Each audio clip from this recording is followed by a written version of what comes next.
Olá, sejam bem-vindos! Eu sou a Renata e no vídeo de hoje eu irei trazer a primeira história do Buddy Stories, que é a light novel de Chainsaw Man. Essa história se chama A Incrível Detetive Power e o seu assistente Denji. Desde já, eu aviso que esse vídeo não tem spoiler do mangá, então quem só acompanha o anime pode ficar sossegado. Eu vou passar algumas informações iniciais antes de entrar na história. A light novel foi ilustrada pelo Tatsuki Fujimoto, o autor de Chainsaw Man, que também desenvolveu o conceito das histórias, mas elas foram escritas por Sakako Hishikawa, que também escreveu a light novel de Jigokuraku, chamado O Takata no Yume. Para quem não reconheceu o nome, é a light novel do anime Hell's Paradise. O Buddy Stories tem no total 184 páginas e contém 4 histórias. A primeira, eu já comentei. A segunda é sobre o relacionamento da Quanchi com o Kishibe. A terceira conta como foi a primeira missão do Aki com a Himeno. E a quarta é a história de como seria a viagem a Enoshima que Denji, Aki, Power e Makima fariam se a viagem não tivesse sido cancelada. Tá, mas e essas histórias são canônicas ou é tudo fanfic? As 3 primeiras histórias são consideradas canônicas, e a quarta seria tipo um what if, ou seja, se a viagem não tivesse sido cancelada, o que aconteceria seria isso. No vídeo que eu for contar essa história, eu explico melhor. Bom, como é uma light novel, a história é contada através de um texto corrido e praticamente não tem imagens, só uma ou outra. E a imagem correspondente à história da Power e do Denji é essa daqui. A Power tá segurando uma lupa e usando uma cartola, e ela tá com aquela expressão típica de "eu sou incrível", e o Denji olhando pra ela com cara de bunda. A light novel também vem com 2 ilustrações coloridas. A primeira é essa daqui, da Quanchi e o Kishibe jovem, né? Se bem que só quem viu o anime não vai fazer ideia de quem é a Quanchi, né? Mas enfim. E a outra ilustração aparece o Aki, o Denji e a Power jovens, né? É claro que eles não se conheceram jovens, né? Mas essa é uma light novel que ainda não foi publicada no Brasil. E foi o meu irmão que trouxe para mim de viagem. Mas é possível comprar a light novel importada pela Amazon. Na época que eu vi o preço, custava mais ou menos uns R$55. Nos Estados Unidos, ela custou $11. Inclusive, a minha edição está em inglês. Antes de começarmos a história, se você já é um inscrito no canal, eu te peço para deixar o like desde agora. Mas se você ainda não me conhece, seja muito bem-vindo. Eu espero que você goste do vídeo e se você gostar, eu te peço para clicar no like e se inscrever no canal. Essa história se passa bem no início do mangá. Mais precisamente, uns 10 dias depois da Power ir morar com Denji e o Aki. Então, ainda tá rolando aquele período de adaptação em que eles brigam pra cacete, a Power não toma banho, não dá descarga quando faz cocô, e é tudo um caos na casa do Aki. E dentro desse contexto, a Power gosta de assistir um anime chamado Detetive Mágico, que segundo Denji é um anime para crianças. Isso porque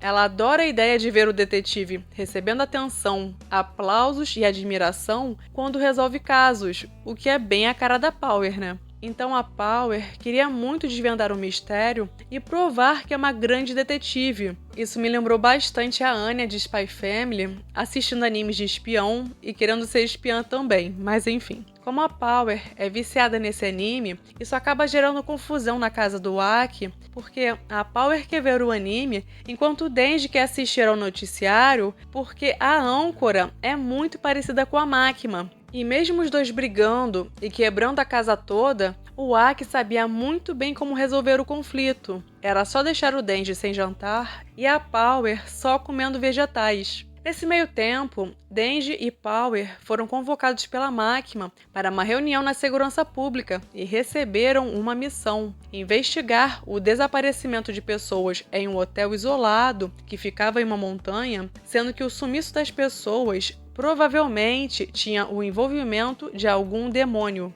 Considerando que foi a Makima quem deu a missão, óbvio que o Denji rapidamente disse que estava de acordo com a missão. E já que a Power teria a oportunidade de desvendar o mistério como detetive mágico e receber a admiração das pessoas, ela também concordou com a missão. Na visão única da Power, ela seria a incrível detetive Power, o Denji, o seu assistente, e as pessoas que iriam admirar o seu trabalho seriam os 14 caçadores civis de demônios que também foram convocados para investigar o caso, dentre eles o Kenzo. Para quem não se lembra, o Kenzo já apareceu no início do anime. Foi numa cena em que Denji e Power estavam fazendo uma patrulha, aí tinha um cara em uma cabine telefônica reportando que o demônio Pepino do Mar apareceu, mas aí a Power usou um martelo de sangue para matar o demônio e saiu sangue e tripas para todo lado. Então,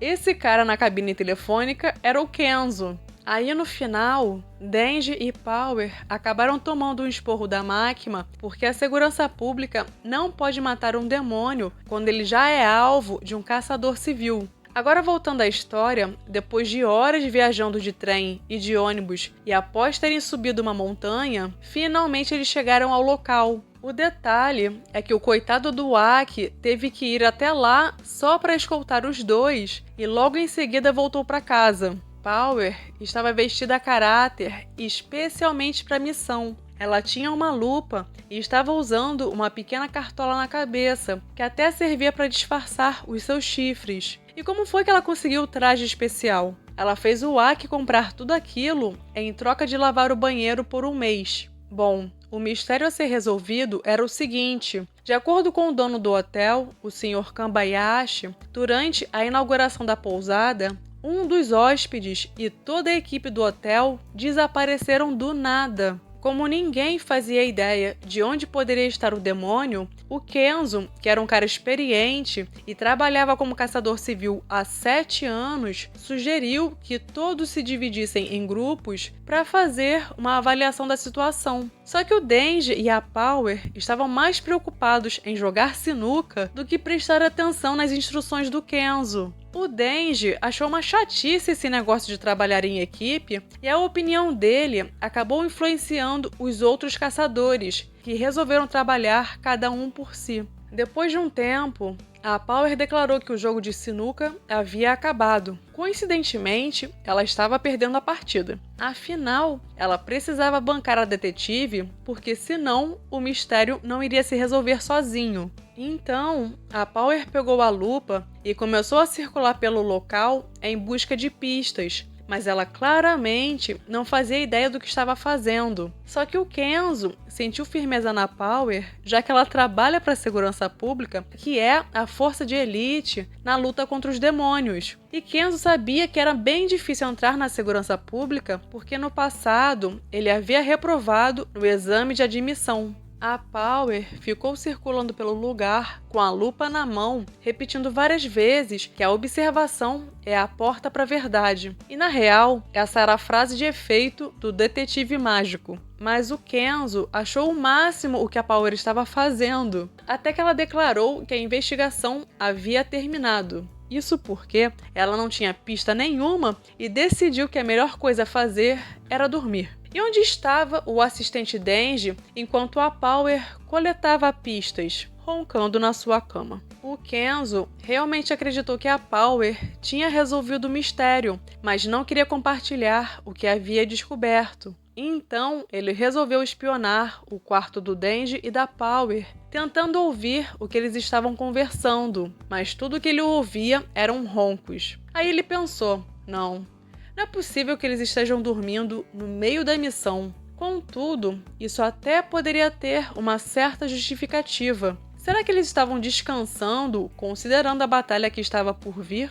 Só que o Kenzo começou a estranhar porque a hora estava passando, os dois continuavam roncando sem parar e só acordaram na manhã do dia seguinte. O Kenzo ficou totalmente bugado porque tudo que os dois agentes da segurança pública faziam não fazia o menor sentido. Enquanto Denji e Power dormiram a noite toda, os outros caçadores madrugaram em busca do demônio. E o que aconteceu foi que metade dos caçadores civis desapareceram. Mas será que eles fugiram? Não tinha como, porque a porta da frente continuava trancada desde a noite anterior e nenhuma das janelas poderiam ser abertas. Diante da situação, a Power sentiu que era hora de brilhar e ela conseguiu a atenção de todos quando deu uma risada e disse que tudo estava acontecendo de acordo com as suas previsões. O Denji tentou alertar as pessoas para não acreditarem em nada do que a Power dizia porque ela era uma mentirosa compulsiva, mas a Power pediu para eles ignorarem o seu assistente. E o Denji ficava puto toda vez que a Power o chamava de assistente. De acordo com a incrível detetive Power, o culpado estava entre eles. Todos ficaram espantados e isso gerou uma desconfiança entre as pessoas. Que demônio estaria por trás disso? Seria um demônio que assume a forma humana? Isso significava que o demônio estava entre eles? O que mais as pessoas queriam saber era quem era o demônio. Mas isso, convenientemente, a Power disse que não poderia revelar. As pessoas não ficaram nada satisfeitas com essa resposta, mas o Kenzo defendeu a Power, dizendo que ela não queria tirar conclusões precipitadas, porque isso poderia acarretar na morte de alguma pessoa inocente. Em geral, os caçadores não ficaram muito convencidos disso, e acabou se instaurando um clima de tensão. Afinal, o culpado poderia ser qualquer um. E na dúvida, era melhor não confiar em ninguém. Cada um dos caçadores civis se recolheu no próprio quarto e no dia seguinte, mais uma vez, metade das pessoas desapareceram, só sobrando o Denji, a Power, o Kenzo e mais um figurante.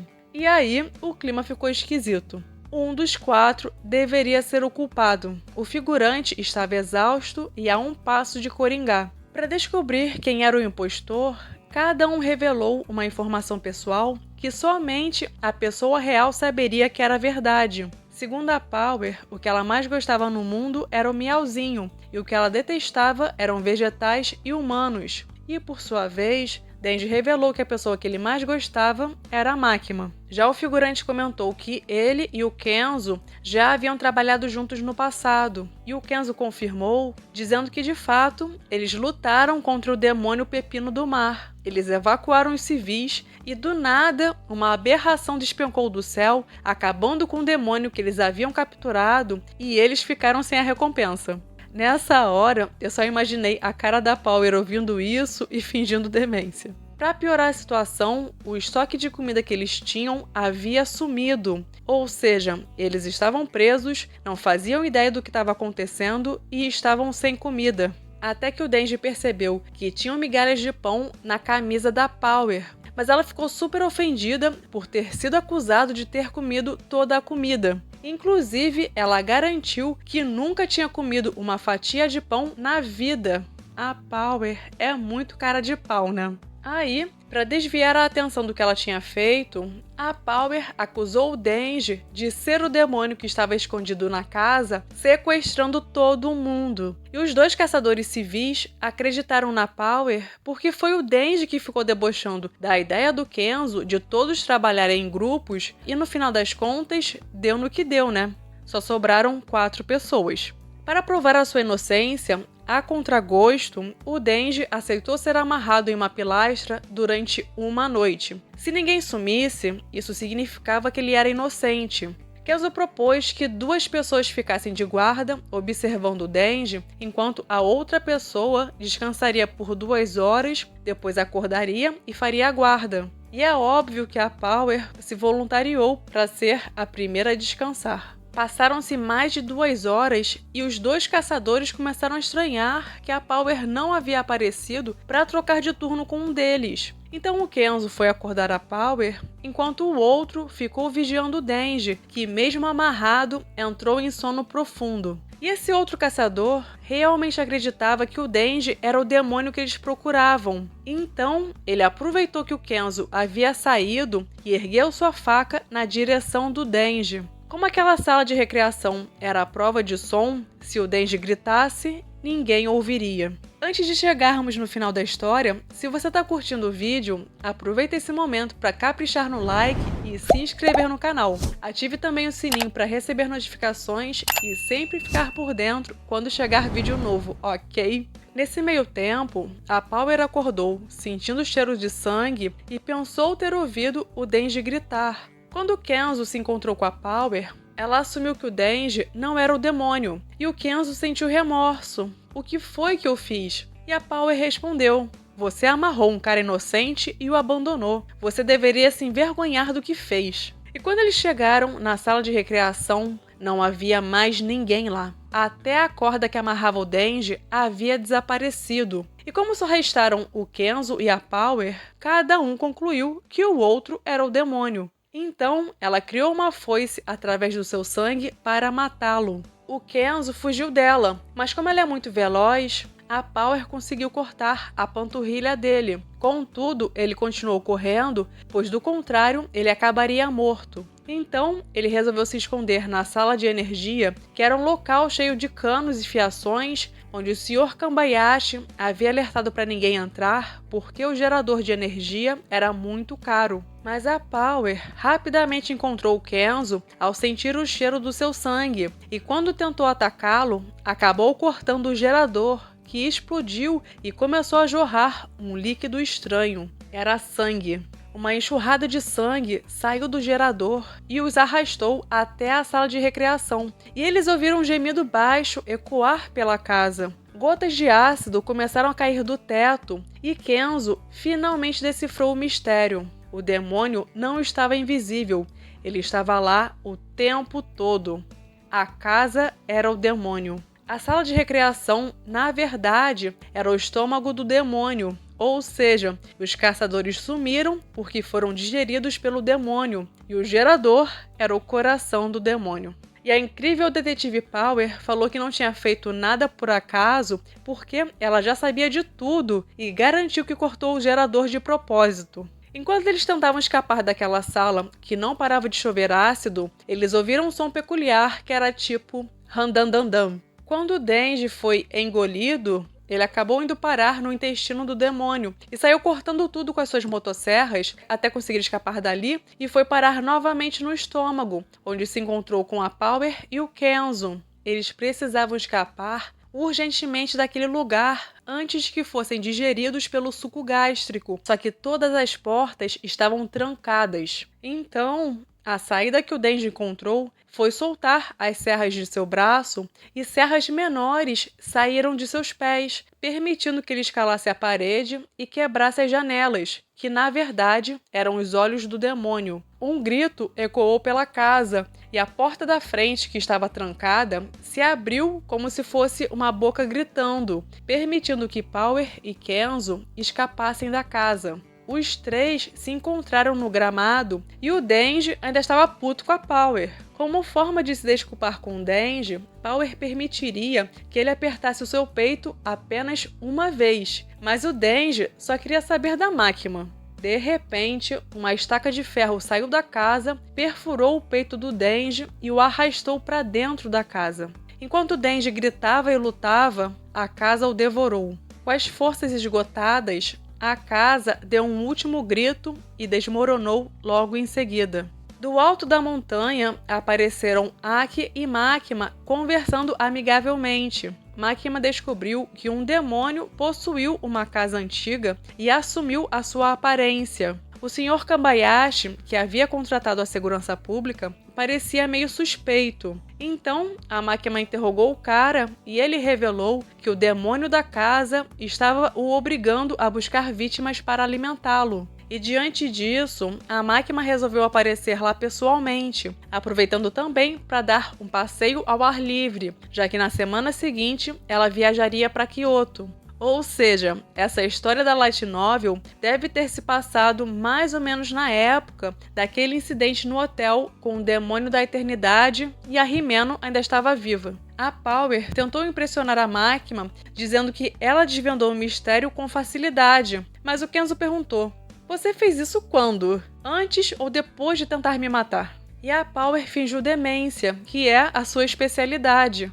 Eu nunca tentei te matar." Mas, na verdade, Aki e Makima estavam interessados em saber o que havia acontecido com Denji. Makima e as outras pessoas se aproximaram dos fundos da casa desmoronada, encontraram vários esqueletos e também o Denji com a parte direita do corpo corroída pelo ácido. Makima parabenizou o Denji pelo bom trabalho e a Power ficou zoando ele, dizendo que se a porta dos fundos era o cu do demônio, então o Denji era um cocô. A uma curta distância, o Kenzo observava tudo, ainda digerindo tudo que havia acontecido. Ele se sentiu aliviado por ter sido reprovado no exame de admissão para a segurança pública, porque aquela galera era um bando de malucos. Bom, fim da história, e agora as considerações finais. Mesmo que a história não tenha sido escrita pelo Fujimoto, como eu falei, ele só desenvolveu o conceito, eu senti que a essência dos personagens estava presente e foi muito gostoso de acompanhar as interações do Denji e da Power,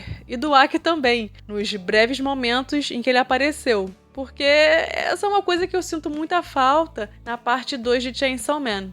Sem spoiler, mas quem acompanha o mangá vai entender o que eu tô dizendo. Eu também curti muito porque essa história me lembrou bastante os mistérios que tem nos livros da Agatha Christie, mas com participação do Denji e da Power. Pelo menos foi isso que eu senti enquanto estava lendo a história. Quem tiver a oportunidade, vale muito a pena ler a novel, porque eu só contei de forma geral o que aconteceu. Eu não tenho como ler palavra por palavra, sem ter imagem, porque senão o vídeo ficaria monótono. Mas vale a pena ler porque os diálogos, principalmente entre a Power e o Denji, são impagáveis. E eu ri muito lendo essa história. Enfim, se você gostou do vídeo, não esquece de deixar o like, se inscrever e conferir os outros vídeos de Chainsaw Man no canal. Toda quarta-feira eu trago o review do mangá. E ative também o sininho para receber as notificações e sempre ficar por dentro dos vídeos novos. Eu vou ficando por aqui. Até breve!